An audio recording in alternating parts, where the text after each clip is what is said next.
Hello guys, welcome back to Crick Talks with Kiran. ഇത് ഇന്ത്യക്ക് ചരിത്ര വിജയം. എഡ്ജ്ബാസ്റ്റണിൽ നടന്ന മത്സരത്തിൽ 336 റൺസിനാണ് ഇന്ത്യ ഇംഗ്ലണ്ടിനെ പരാജയപ്പെടുത്തിയത്. എഡ്ജ്ബാസ്റ്റണിൽ ഇന്ത്യ നേടുന്ന ആദ്യത്തെ വിജയം കൂടിയാണിത്. മത്സരത്തിന്റെ എല്ലാ മേഖലകളിലും സർവാധിപത്യം പുലർത്തിക്കൊണ്ടാണ് ഇന്ത്യ ഈ ഇതിഹാസ വിജയം കുറിച്ചിരിക്കുന്നത്. ഇപ്പോൾ നമ്മൾ നോക്കിക്കഴിഞ്ഞാൽ ആദ്യത്തെ ഇന്നിംഗ്സിൽ ആ ഒരു 200 for 5 അറൗണ്ട് ആ ഒരു സ്കോറിൽ വെച്ച് കുറച്ചൊന്ന് സ്ട്രഗിൾ ചെയ്തത്. അതായത് ഇപ്പോൾ ആദ്യത്തെ മത്സരത്തിലെ ഹിസ്റ്ററി വെച്ച് നോക്കിക്കഴിഞ്ഞാൽ ഒരു കൂട്ടത്തകർച്ച ഉണ്ടാവുമോ എന്നുള്ളൊരു സംശയം നമ്മൾ പലരുടെയും ഉള്ളിലുണ്ടായിരുന്നു. അവിടെ മാത്രമാണ് ഇന്ത്യ ഈ മത്സരത്തിൽ ഒന്ന് സ്ട്രഗിൾ ചെയ്തെന്ന് പറയാൻ പറ്റില്ലെങ്കിൽ ഒന്ന് ആ ഒരു ഇംഗ്ലണ്ട് ഒരു ബാലൻസ് പിടിച്ചതായിട്ട് നമുക്ക് തോന്നിയത്. എന്നാൽ അതിനുശേഷം പിന്നീട് ഇന്ത്യ ആ ഒരു മത്സരത്തിൽ തങ്ങളുടെ ആ ഒരു പിടിമുറുക്കുകയും ഒരു ഘട്ടത്തിൽ പോലും ഇംഗ്ലണ്ടിനെ തിരിച്ചു വരാൻ അനുവദിക്കാതിരിക്കുകയും ചെയ്തു. ഇപ്പൊ ആദ്യത്തെ മത്സരം പറഞ്ഞു കഴിഞ്ഞാൽ ഇന്ത്യ ആ ഒരു മേധാവിത്വം എടുക്കും. അത് കഴിഞ്ഞിട്ട് ഇന്ത്യ എന്തെങ്കിലും ഒന്നെങ്കിൽ ഫീൽഡിങ്ങിലെ മിസ്റ്റേക്ക് അല്ലെങ്കിൽ ഇപ്പോൾ ആ ഒരു ബാറ്റിങ്ങിലെ കൂട്ടത്തകർച്ച അങ്ങനെ വരുമ്പോഴേക്കും ഇംഗ്ലണ്ട് ഈ മത്സരത്തിലേക്ക് തിരികെ എത്തും. എന്നാൽ ഈ മത്സരത്തിൽ ഇംഗ്ലണ്ടിന് ഒരു ചാൻസും കൊടുത്തില്ല. ഇപ്പോൾ നമുക്കറിയാം ഫ്ലാറ്റ് വിക്കറ്റുകളാണ്. ഇപ്പോൾ ബാസ് ബോളർ വന്നതിന് ശേഷം ഇംഗ്ലണ്ടിലെ പിച്ചിൽ ആ ഒരു പഴയ സ്പൈസ് ഇല്ല എന്ന കാര്യം നമുക്കറിയാം. അപ്പൊ അങ്ങനെ അവര് ആ ഒരു ബാസ് ബോളിന് വേണ്ട രീതിയിൽ പിച്ച് ഒരുക്കിയപ്പോൾ അത് അവരെ തിരിഞ്ഞു കടിക്കുന്ന കാഴ്ചയാണ് നമ്മൾ കണ്ടത്.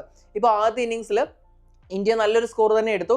അതിനുശേഷം ആ ഒരു 84-5 എന്ന നിലയിൽ ഇംഗ്ലണ്ടിനെ ചുരുക്കാൻ അവർക്ക് കഴിഞ്ഞു. പിന്നീട് ആ ഒരു എക്സ്ട്രാ ഓർഡിനറി പാർട്ണർഷിപ്പ് ജെയ്മി സ്മിത്തും ഹാരി ബ്രൂക്കും ചേർന്ന് നടത്തിയ ഒരു പാർട്ണർഷിപ്പിന്റെ ബലത്തിലാണ് ആ ഒരു 180 റൺസിനോട് അടുത്ത്, അതായത് ഫോളോ ഓൺ ഒഴിവാക്കുന്ന ഒരു അവസ്ഥയിലെങ്കിലും ഇംഗ്ലണ്ട് വന്നത്.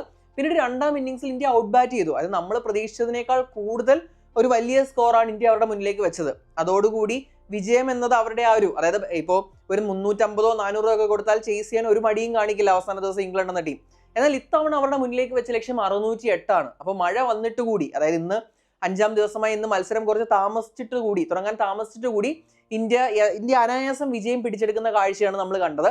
ഇപ്പൊ ഇനി മത്സരത്തിന്റെ ആ ഒരു കോറിലേക്ക് പോകുന്നതിന് മുൻപ് നമ്മൾ പറയേണ്ട കുറച്ച് പേരുകളുണ്ട്. അതിൽ ഒന്നാമത്തേത് ക്യാപ്റ്റൻ കൂടിയ ശുഭ്മാൻ ഗില്ലാണ്. ഇപ്പൊ ഈ ഒരു വിജയത്തോടു കൂടി ഒരു ഓവർസീസ് വിജയം നേടുന്ന ഏറ്റവും യങ്ങസ്റ്റ് ഇന്ത്യൻ ക്യാപ്റ്റൻ എന്ന റെക്കോർഡ് ശുഭ്മാൻ ഗിൽ നേടിയിരിക്കുകയാണ്. നേരത്തെ ഗവാസ്കറിന്റെ പേരിലായിരുന്നു ആ റെക്കോർഡ്. 26 വയസ്സ് കുറച്ച് ദിവസങ്ങളായിരുന്നു ഓവർസീസ് വിജയം നേടുമ്പോൾ ഗവാസ്കറിന്റെ പ്രായം.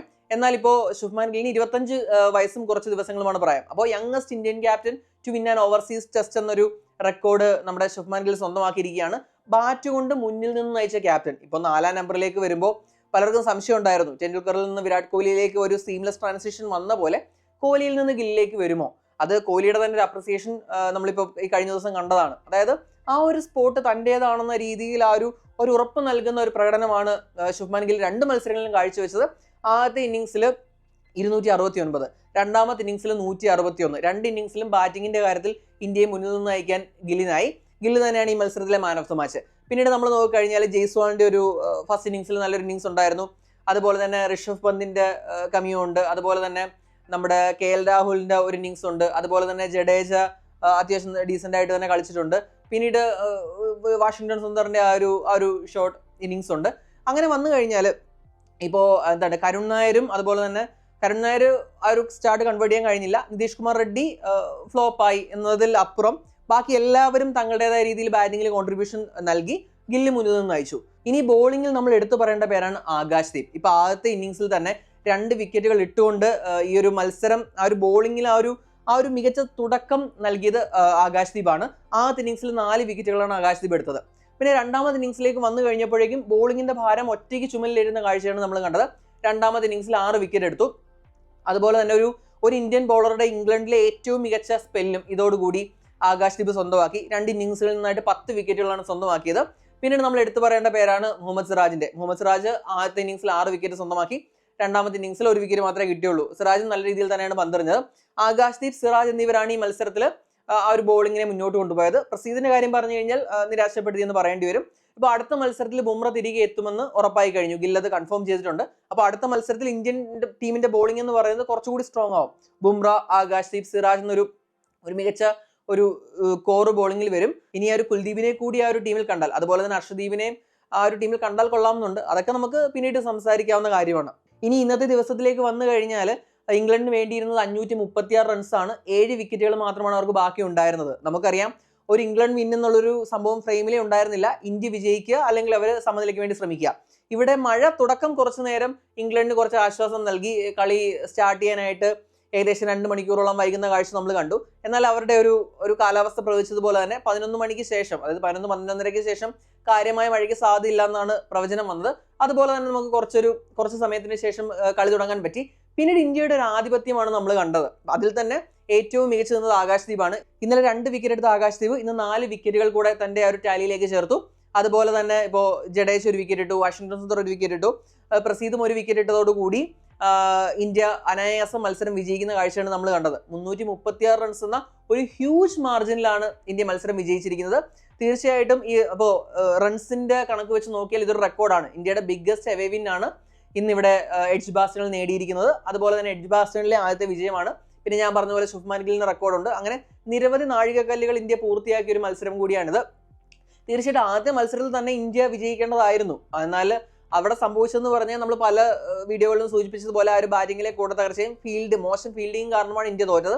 എന്നാൽ ഈ മത്സരത്തിലേക്ക് വന്നു കഴിഞ്ഞപ്പോൾ ആ പിഴവുകളെല്ലാം ഇന്ത്യ തിരുത്തിയതോടുകൂടി ഇംഗ്ലണ്ട് ഇന്ത്യ ആ ഒരു ഹോൾഡിൽ വെക്കാൻ കഴിയാതെ പോയി. അതായത് എല്ലാ മേഖലകളിലും ഇന്ത്യ സർവാധിപത്യം പുലർത്തുകയും അനായാസം തന്നെ നമുക്ക് ഈ മത്സരം വിജയിച്ചു എന്ന് പറയാം. പ്രത്യേകിച്ച് ആ ഒരു Jaimy Smith Harry brook partnership മാത്രമാണ് ഇന്ത്യക്ക് കുറച്ചൊരു വെല്ലുവിളി ഉയർത്തിയത്.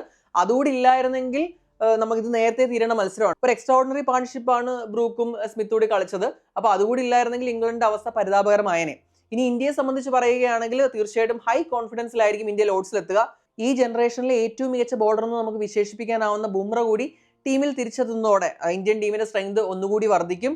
ഇനി ഇംഗ്ലണ്ടിന്റെ കാര്യം പറഞ്ഞു കഴിഞ്ഞാൽ അവർ കുഴിച്ച കുഴിയിൽ അവർ തന്നെ വീണു എന്ന് വേണം പറയാൻ. അതായത് നമുക്കറിയാം, ഒന്നാമത്തെ കാര്യം എന്ന് പറഞ്ഞു കഴിഞ്ഞാൽ ഇംഗ്ലണ്ടിനെ പിച്ചിൽ പഴയൊരു സ്പൈസ് ഇല്ല. അത് അവർ ആ ബാസ് ബോളിന് വേണ്ടിയിട്ട് പിച്ച് ഫ്ലാറ്റ് ആക്കുകയാണ് ചെയ്തത്.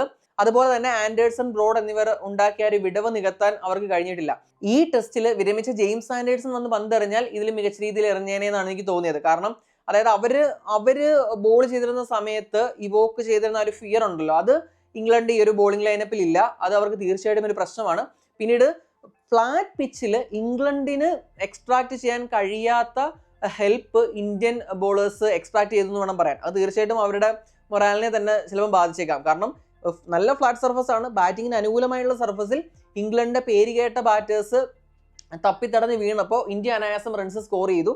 അതും ഇന്ത്യയുടെ കോൺഫിഡൻസ് ഹൈ ആകുന്ന ഒരു കാര്യമാണ്. എന്തായാലും പിന്നീട് ഇംഗ്ലണ്ടിനെ സംബന്ധിച്ചൊരു പോസിറ്റീവ് ന്യൂസ് എന്ന് പറയുന്നത് ഈ മത്സരത്തിന്റെ ഇടവേളകളിൽ ആർച്ചർ പന്തെറിയുന്നുണ്ടായിരുന്നു. അപ്പോൾ മൂന്നാമത്തെ മത്സരത്തിൽ ആർച്ചർ ടീമിൽ കണ്ടേക്കാം. ഇപ്പോൾ ഒരു സൈഡിൽ ബൂമർ തിരികെ വരുന്നു, മറ്റേ സൈഡിൽ ആർച്ചർ വരുന്നതോടുകൂടി അവരുടെ ബോളിംഗ് കുറച്ചുകൂടി സ്ട്രെങ്തൻ ആവുമെന്ന് നമുക്ക് പ്രതീക്ഷിക്കാം. അപ്പോൾ 1-1 എന്ന നിലയിലാണ് കുറച്ചുകൂടി ഒരു സ്പൈസി കോണ്ടസ്റ്റ് നമുക്ക് ഐക്കോണിക് ആയിട്ടുള്ള ലോഡ്സിൽ കാണാൻ കഴിയട്ടെ എന്ന് പ്രതീക്ഷിക്കാം.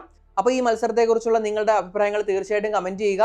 അടുത്തൊരു വീഡിയോയുമായിട്ട് ഉടൻ തന്നെ കാണാം. Thanks for watching Crick Talks with Kiran.